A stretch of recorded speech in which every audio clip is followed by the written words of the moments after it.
நண்பர்களே வணக்கம்.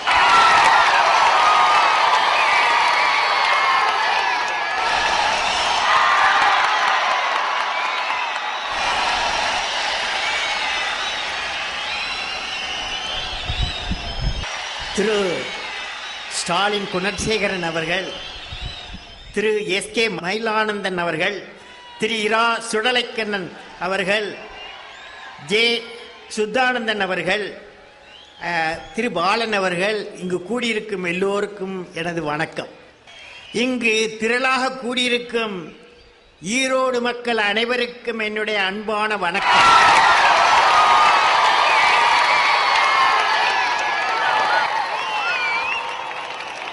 உங்கள் எல்லோருக்கும் என்னுடைய வாழ்த்துக்கள்.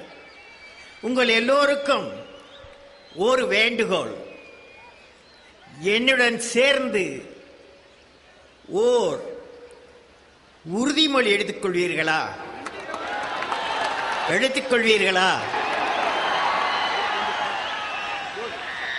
இது பெற்றோர்கள் விவகாரம். மாணவர்களும் சேர்ந்து உறுதிமொழி எடுக்கலாம்.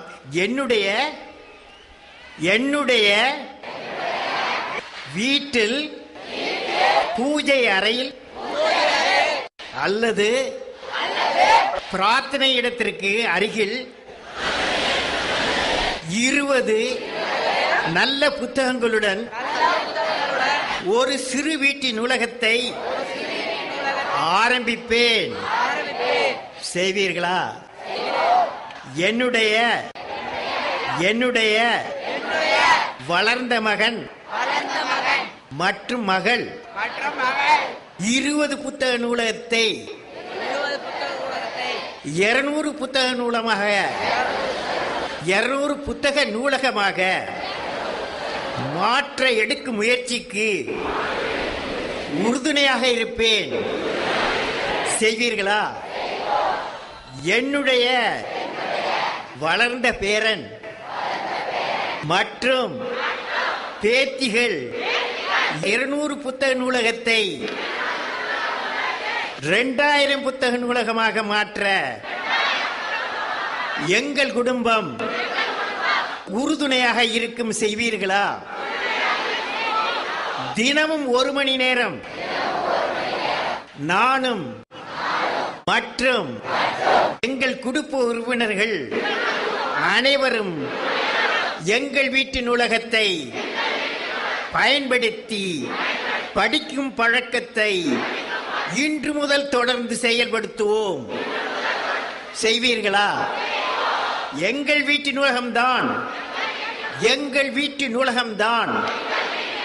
எங்கள் வீட்டு பரம்பரை சொத்து, எங்கள் வீட்டு அறிவு களஞ்சியம். இந்த முயற்சிதான் தமிழகத்தில் ஏற்பட போகும் அறிவு புரட்சிக்கு அடிப்படை ஆதாரமாகும். உங்கள் அனைவருக்கும் என் வாழ்த்துக்கள்.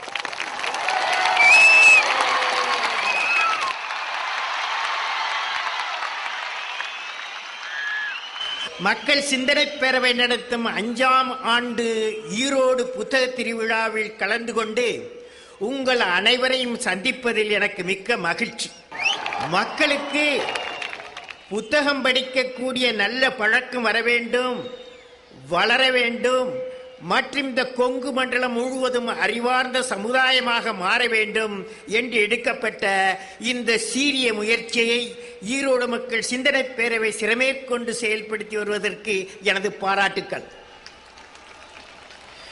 ஈரோடு மக்கள் சிந்தனை பேரவைக்கும் திரு ஸ்டாலின் குணசேகரன் அவர்களுக்கும் அதன் நிர்வாகிகளுக்கும் இந்த நிகழ்ச்சி நோக்கம் வெற்றி பெற உழைத்த மற்ற நிறுவனங்களுக்கு உதவிய அனைத்து நல்ல உள்ளங்களுக்கும், இதில் கலந்து கொண்ட புத்தக பதிப்பாசிரியர்களுக்கும் எழுத்தாளர்களுக்கும், பல்வேறு நாடுகளிலிருந்து வந்துள்ள தமிழ் எழுத்தாளர்களுக்கும், சிறப்பு அழைப்பாளர்களுக்கும், என் அருமை இளம் நண்பர்களுக்கும், மாணவ மாணவிகளுக்கும், பெரியோர்களுக்கும், தாய்மார்களுக்கும், இந்த நிகழ்ச்சி சிறப்பாக அமைய உதவிய மாவட்ட நிர்வாகத்திற்கும் எனது மனமார்ந்த நல்வாழ்த்துக்கள். மாணவர்களே, என்னுடன் திருப்பிச் சொல்வீர்களா?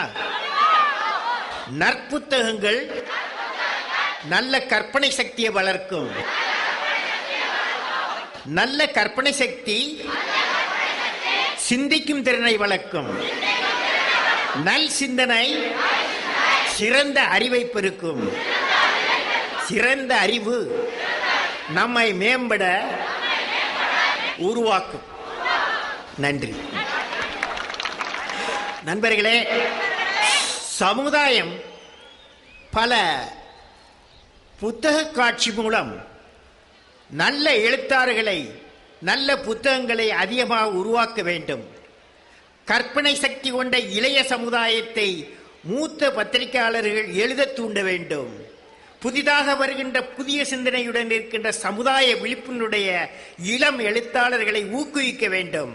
எழுத்தாளர்கள் நல்ல எண்ணங்களை உருவாக்கி பல பல லட்சிய கனவுகளை எழுத்து மூலம் மக்களிடையே கொண்டு வர வேண்டும். இவர்களுடைய எழுத்துக்கள் இளம் தலைமுறையிற்கு எதிர்கால சிந்தனையை உருவாக்குவதோடு அந்த இளம் மனங்களை நல்வழிப்படுத்த உதவும். இதையே தமிழ் பதிப்பாளர்களிடமும் ஆங்கில பதிப்பாளர்களிடம் வேண்டுகோளாக வைக்கிறேன்.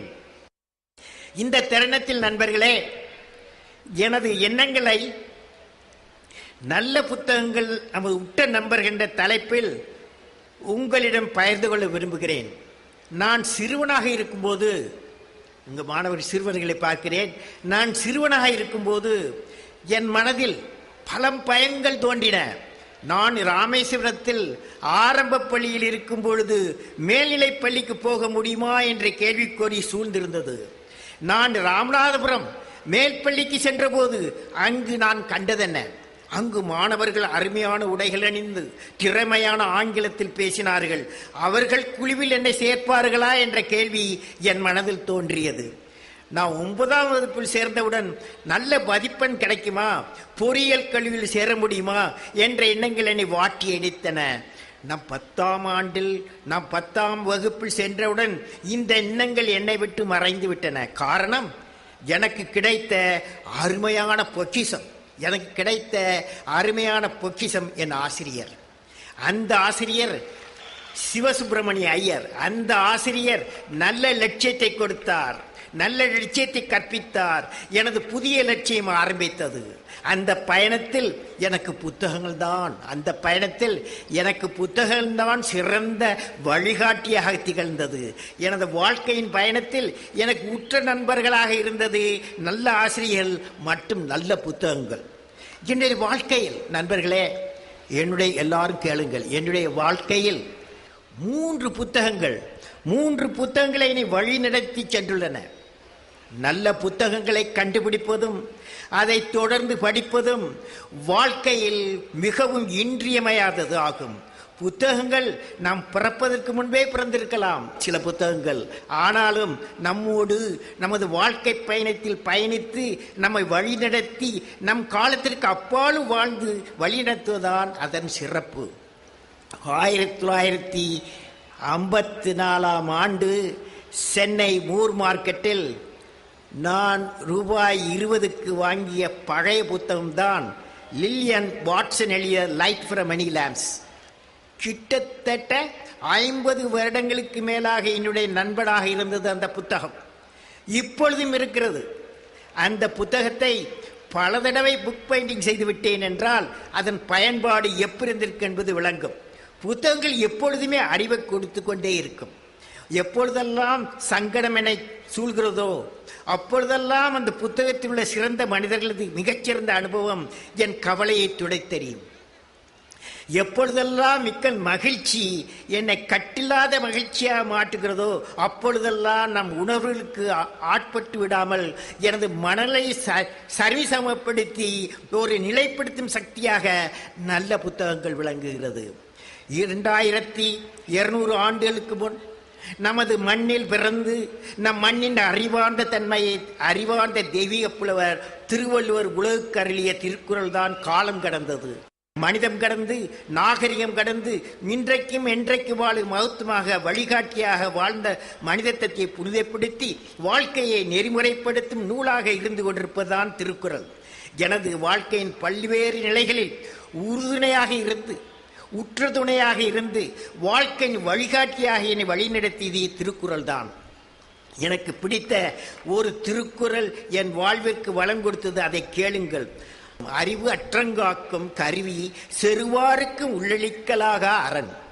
அதாவது அறிவு என்பது அழிவு வராமல் காக்கும் கருவியாகும். அறிவு என்பது அழிவு வராமல் காக்கும் கருவியாகும். மேலும் பகைவராலும் அழிக்க முடியாத ஒரு கோட்டையாகும். எத்தகைய சூழ்நிலையிலும் அரண் போல், அதாவது கோட்டை போல் நின்று நம்மை காக்கும் என்பதாக அறிவு நம்மை காக்கும். மூன்றாவது புத்தகம் என் வாழ்வின் நண்பகமனாக இருப்பது empire of the mind by Dennis Waitley. திருவள்ளுவரின் பெரிய எண்ணங்களுக்கு, கருத்துக்களுக்கு செயல் வடிவம் கொடுத்து இந்த நூற்றாண்டில் நம் வாழ்வில் நடக்கப் போகும் அறிவு புரட்சியால் ஏற்பட போகும் நிகழ்ச்சிகளை இப்புத்தகத்தில் காணலாம். நம்மோடு பயணப்பட்டு நம் வாழ்வை செம்மைப்படுத்தும் புத்தகம்தான் இந்த புத்தகம். பூமியில் பிறக்கும் எந்த குழந்தையும் வாழ்க்கையில் மிகப்பெரிய அறிவாளியாகவும், விஞ்ஞானியாகவும், விளையாட்டு வீரனாகவும், கைதேர்ந்த கலைஞனாகவும், மிகச்சிறந்த எழுத்தாளராகவும், கவிஞனாகவும், ஒரு தலை சிறந்த தலைவனாகவும், எல்லாவற்றுக்கும் மேலாக நல்ல மனிதனாக வர வேண்டும் என்பதுதான் பெற்றோர்களது கனவாகும், நாட்டின் கனவாகும். அந்த கனவு நனவாதற்கு அவர்களது பெற்றோர்களும் ஆசிரியர்களும் அந்த குழந்தைகளுக்கு அறிவூட்டி ஆற்றல் ஊற்றி வளர்க்கக்கூடிய சூழல்தான் அந்த குழந்தையில் நல்லவர்களாகவும் அதே சமயம் வல்லவர்களாகவும் விவேகமானவர்களாகவும் மாற்றுகிறது. அதுக்கு அடிப்படை காரணமாக அமைவது நல்ல புத்தகங்கள் தான். நல்ல புத்தகங்கள் எப்பொழுதுமோ நமது உற்ற நண்பர்கள். புத்தகம் எப்படி என் வாழ்வில் மற்ற விதத்தில் தக்க சமயத்தில் நண்பனாக மாறியது என்பதற்கு எடுத்துக்காட்டாக என் வாழ்க்கையில் நடந்த ஒரு சம்பவத்தை உங்களுடன் பகிர்ந்து கொள்ள விரும்புகிறேன். ரொம்ப இன்ட்ரெஸ்டிங்கான காரியம். அது எப்படின்னா, நான் மெட்ராஸ் இன்ஸ்டியூட் ஆஃப் டெக்னாலஜி 1957 2ஆம் ஆண்டு படித்துக் கொண்டிருந்த போது 1955-56ஆம் ஆண்டு 2ஆம் ஆண்டு படித்துக் கொண்டிருந்த போது டிசம்பர் மாதத்தில் எனது மாணவர்கள் மற்றும் MIT மாணவர்கள் அனைவரும் லீவுக்கு சென்று விட்டார்கள். எனக்கு தேர்வுக்கு ஒரு பாடம் படித்து முடிக்க வேண்டிய சூழ்நிலை இருந்ததால் நான் மட்டும் விடுதியில் ஹாஸ்டலில் தங்கி படித்துக் கொண்டிருந்தேன். அப்பொழுது ராமேஸ்வரத்திலிருந்து எனது பிரதர்லா அகமது ஜலாலுதீன் எனக்கு ட்ரெங்கால் செய்தார். அந்த காலத்தில் இது கிடையாது, மொபைல் போன் கிடையாது. ட்ரெங்கால் செய்தார். ராமேஸ்வரத்தை புயல் தாக்கிவிட்டது என்றும் என் பெற்றோர்கள் என்னை உடனே பார்க்க வேண்டும் என்றும் சொல்லி அந்த டெலிபோனில் எனக்கு மெசேஜ் கிடைத்தது. என் மனம் இருப்பு கொள்ளவில்லை. உடனே ஊருக்கு செல்ல என் மனம் துடித்தது. டிசம்பர் மாத கடைசியானதால் கையில் பணம் இல்லை. எப்படியாவது செல்ல வேண்டும் என்று என் மனம் கூறியது. அப்பொழுது என்னிடமிருந்த ஒரே சொத்து நான் விரும்பி படிக்க என் புத்தகம்தான். அந்த புத்தகம் மெட்ராஸ் பல்கலைக்கழகத்தின் துணைவேந்தர், எங்கள் MITயின் governing council chairman professor Lakshmanaswamy Mudaliar அவர்களால் ஏரோடைனமிக் சப்ஜெக்டில் சிறந்த மாணவனாக என்னை தேர்ந்தெடுத்து அவர்களால் எனக்கு வழங்கப்பட்ட பரிசு புத்தகமாகும் த தியரி ஆஃப் எலாஸ்டிசிட்டி என்ற பெயர். அப்பொழுது அந்த புத்தகத்தின் விலை ₹400 ஆகும். நான் விரும்பி பிடிக்கும் ஒரு புத்தகம், விலையுறந்த புத்தகம், அதுவும் எனக்கு பரிசாக புரொஃபசர் லட்சுமணசுவாமி முதலியார் அவர்களிடமிருந்து கிடைத்த புத்தகம். வேறு வழி இல்லை. அந்த புத்தகத்தை விற்று அதில் கிடைக்கும் பணத்தை வைத்துத்தான் ஊருக்கு செல்ல வேண்டிய நிலை எனக்கு. என் மனம் வருத்தப்பட்டது. அந்த புத்தகத்தை எடுத்துக்கொண்டு மெட்ராஸ் மூர் மார்க்கெட் சென்றேன். அந்த பழைய புத்தக கடையில் இருந்த ஒரு குடுமி வைத்த பிராமணர், குடுமி வைத்தவரெல்லாம் எனக்கு பிடிக்கும், ஏன்னா என் ஃப்ரெண்டு குடுமி வைச்சுவேன். அந்த குடுமி வைத்த பிராமணால் கடைக்காரரிடம் இந்த புத்தகத்தை வைத்துக்கொண்டு பணம் கொடுங்கள் என்று கேட்டேன். அவர் என்னை பார்த்தார், புத்தகத்தை வாங்கி பார்த்தார். அவர் இந்த புத்தகம் பரிசாக கிடைக்கப்பட்ட புத்தகம் என்று அறிந்தார். நீ படிக்கும் புத்தகத்தை வைத்து பணம் வாங்குகிறாய், உனக்கு ஏதோ அவசரம். என்ன அவசரம் என்று கேட்டார். நான் என் அவசரத்தை சொன்னேன். அவர் எவ்வளவு பணம் தேவைப்படும் என்று கேட்டார். நான் ₹60 என்று சொன்னேன். இந்த புத்தகம் இங்கே இருக்கும், நான் எவருக்கும் விற்க மாட்டேன், நீ போய்விட்டு வந்து பணத்தை திருப்பி கொடுத்து அந்த புத்தகத்தை பெற்றுக்கொள் என்று சொன்னார். அருமையான மனது.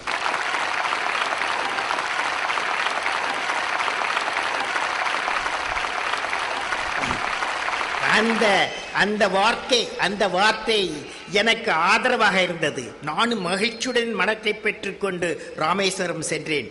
இருந்தாலும் என் மனம் அந்த புத்தகத்தின் மேல் அலைவாய்ந்தது. எப்படியாவது அந்த புத்தகத்தை பணம் கொடுத்து திரும்ப பெற்று விடுவேன் என்ற எண்ணம் என் மனதில் அலைபாய்ந்தது. அந்த புத்தகம் எளிதாக கிடைக்காதே, என்ன செய்வது என்று என் மனம் ஒரு சஞ்சலம் அடைந்தது. ராமேஸ்வரம் சென்று என் மனம் புத்தகத்தின் மேலே இருந்தது. புயலால் பாதிப்பட்ட என் வீட்டாரை பார்த்துவிட்டு பெற்றோரிடம் பணம் வாங்கி கொண்டு வந்து சென்னையில் இறங்கியுடன் நேராக மூர்மார்க்கு சென்று அந்த பழைய புத்தக கடைக்கு சென்றேன். அங்கு என் புத்தகத்தை பார்த்தவுடன் தான் என் மனதிற்கு நிம்மதி. பணத்தை கொடுத்து என் புத்தகத்தை வாங்கி கொண்டேன்.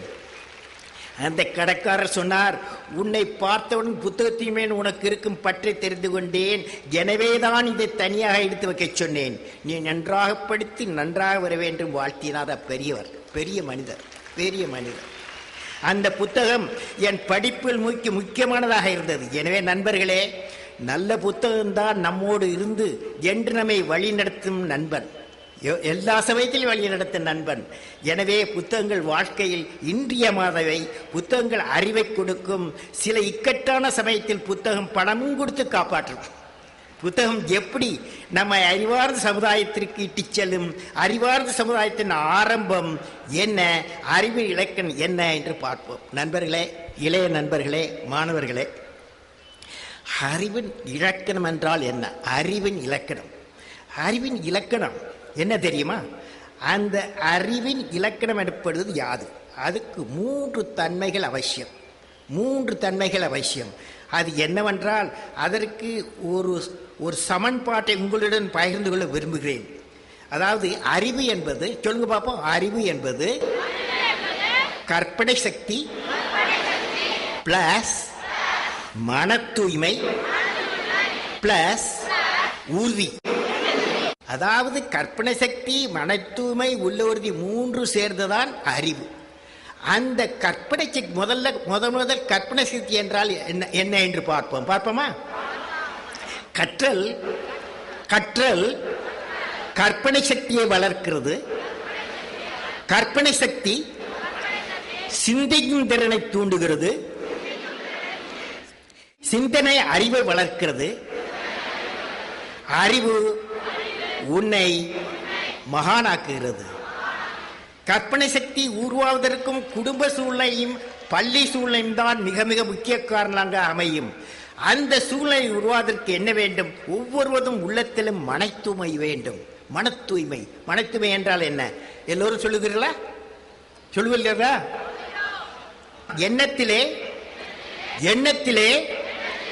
எண்ணத்திலே மன தூய்மை இருந்தால் நடத்தையில் அழகு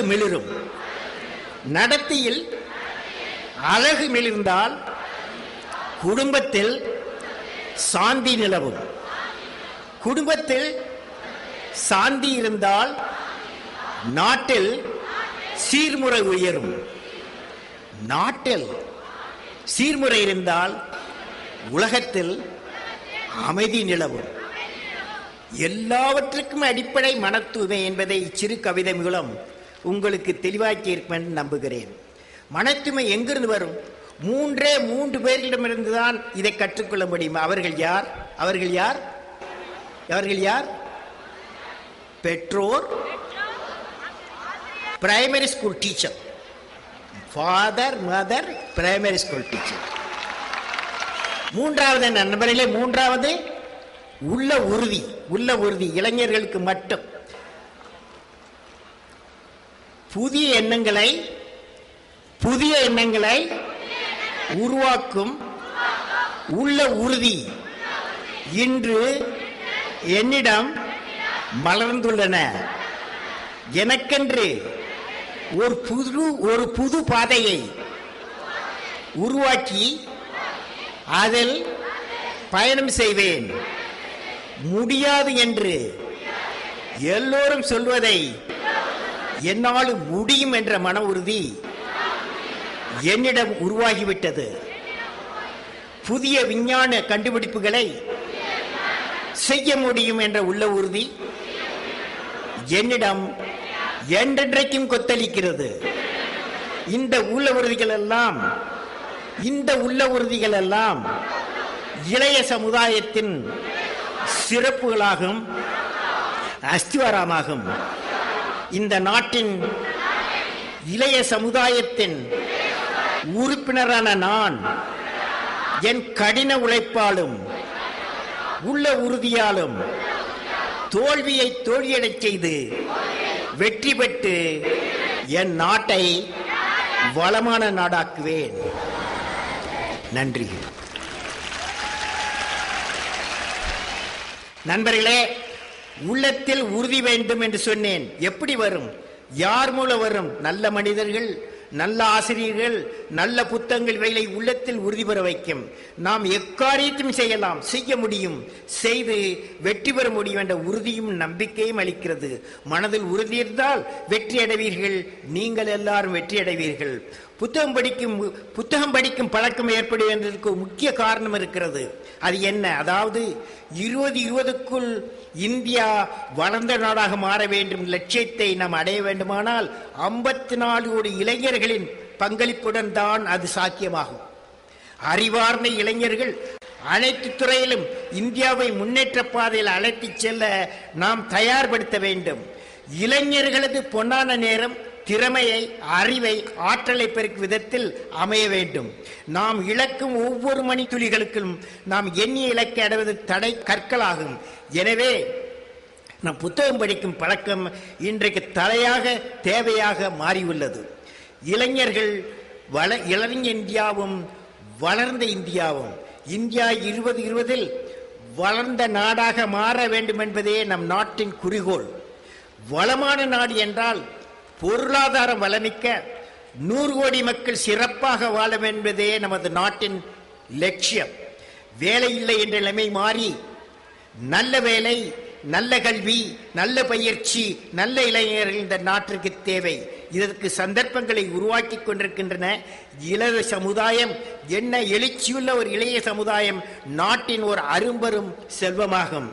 2020 எப்படி இந்தியா ஒரு வளமான நாடாக மாற வேண்டும் என்ற எண்ணத்தை நான் பாராளுமன்றத்தில் உரையாற்றும் பொழுது தெரிவித்திருந்தேன். அதை உங்களுடன் நண்பர்களே இன்று பகிர்ந்து கொள்ள விரும்புகிறேன். உங்கள் சிந்தனை ஒன்றுபட்டால், செயல் ஒன்றுபட்டால் லட்சியம் நிறைவேறும். கிராமத்திற்கும் நகரத்திற்கும் இடைப்பட்ட சமூக பொருளாதார இடைவெளி குறைந்த நாடாக இந்தியாவை மாற்ற வேண்டும். சுத்தமான தண்ணீர், அனைவருக்கும் தேவையான எரிசக்தி எல்லோருக்கும் சமமாக கிடைக்கும் நாடாக இந்தியாவை மாற்ற வேண்டும். விவசாயம், தொழில் மற்றும் சேவைத்துறைகள் ஒருங்கிணைந்து முன்னேற்ற பாதைக்கு மக்களை அழைத்துச் செல்லும் நாடாக இந்தியாவை மாற்ற வேண்டும்.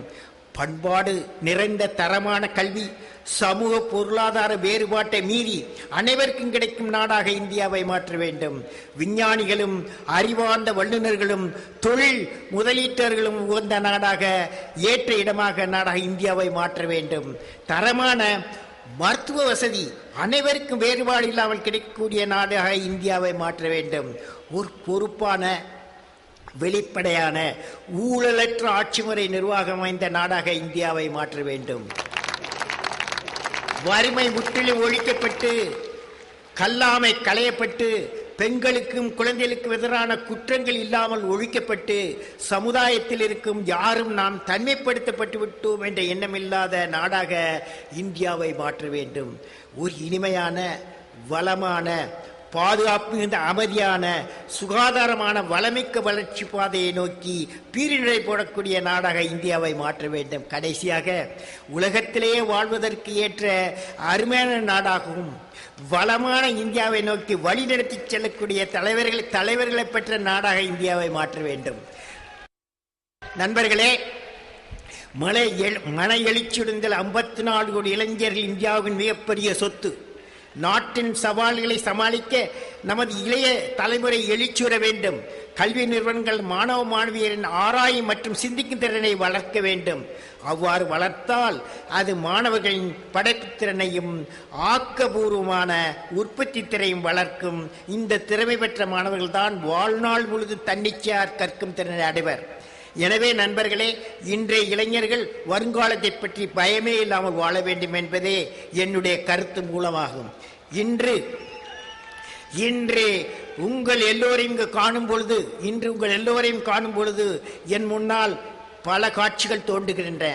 ஒரு காட்சியில் 20 வயதிற்குள்ளே இருக்கும் எல்லா இளைஞர்களையும் பார்க்கிறேன்.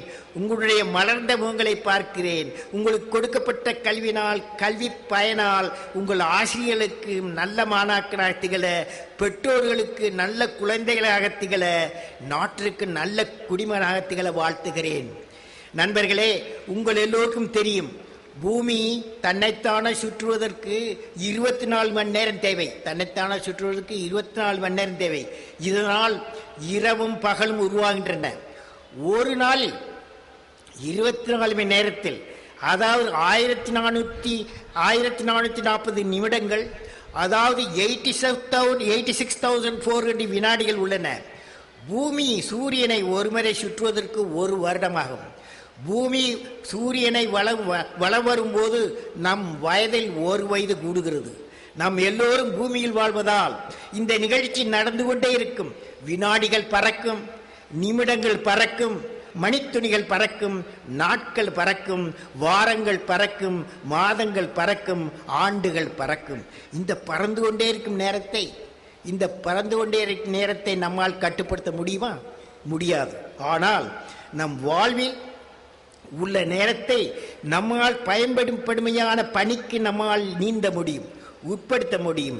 என்னுடைய அறிவுரை என்னவென்றால், பறக்கும் நாட்களை, பறந்து கொண்டிருக்கும் நாட்களை வாழ்க்கைக்கு பயன்பாடு போய்ப்போம். நண்பர்களே, நண்பா நீ வெற்றடைவாய். என் இளம் நண்பர்களே, எங்கே நான் கடைசியாக சொல்வதை திருப்பிச் சொல்லுங்கள் பார்ப்போம். விண்ணில் இருக்கும்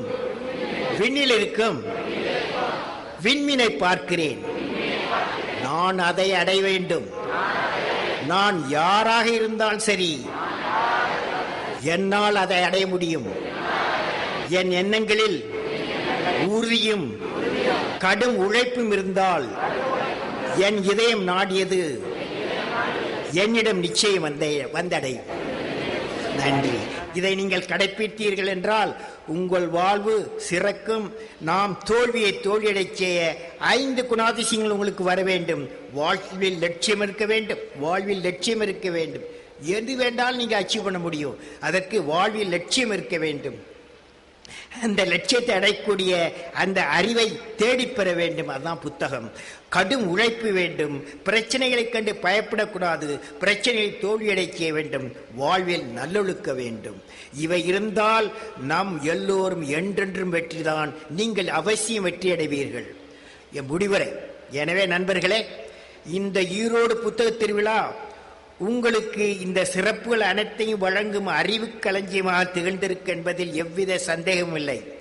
ஈரோடு புத்தக திருவிழாவிலே பங்கேற்கும் அனைவருக்கும், பெற்றோர்களுக்கும், குழந்தைகளுக்கும், மாணவர்களுக்கும் என செய்தி என்னவென்றால், நீங்கள் ஒவ்வொருவரும் தினமும் 1 மணி நேரம் நல்ல புத்தகங்களை படிக்க ஒதுக்குவீர்களானால் சிறு வருடங்களுக்குள் நீங்கள் ஓர் அறிவு களஞ்சியமாக திகழ்வீர்கள். புத்தகம் என்றென்று உங்களுக்கு ஒரு உற்ற நண்பனாக திகழும். உங்கள் ஒவ்வொரு வீட்டிலும் ஒரு நூலையும் அவசியம் இருக்க வேண்டும். செய்வீர்களா? இந்த சீரிய முயற்சி நாட்டில் ஒரு அறிவார்ந்த சமுதாயத்தை உருவாவதற்கு முதற்படியாகும். அந்த முயற்சிக்கு ஆக்கமும் ஊக்கமும் கொடுக்க வேண்டியது மக்கள் சிந்தனை பேரவையின் முதற்பணியாக இருக்க வேண்டும். இந்த ஈரோடு புத்தக காட்சி ஒவ்வொரு வருடமும் நன்றாக வளர்ந்து வெற்றி பெற எனது மனமார்ந்த வாழ்த்துக்கள். நண்பர்களே, உங்கள் எல்லோருக்கும் வணக்கம், என்னுடைய வாழ்த்துக்கள்.